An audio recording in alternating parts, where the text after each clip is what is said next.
kleurversadiging van die Stealth 2 is 'n bietjie erg en die kamera tel vibrasies erger as die GoPro op. Al lyk die kleur van die GoPro effens uitgewas, is die beeld steeds skerp en helder genoeg om jou vriende verbaas te laat oor jou toertjies.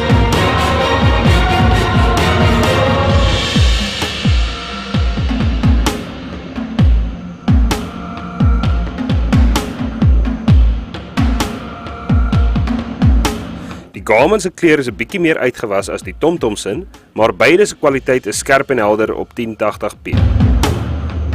Die TomTom tel kamera vibrasies baie duideliker op as die Garmin, al het hy 'n wyeer lens.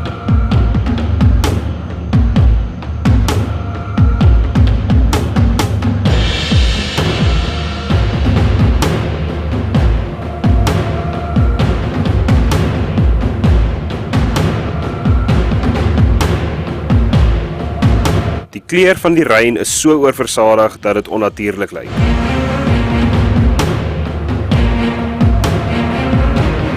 Die GoPro se beeld is weer eens baie duidelik, al lyk dit effens uitgewas, en die drift se enigste swakpunt is die fyn kamera vibrasies wat in die beeld wys.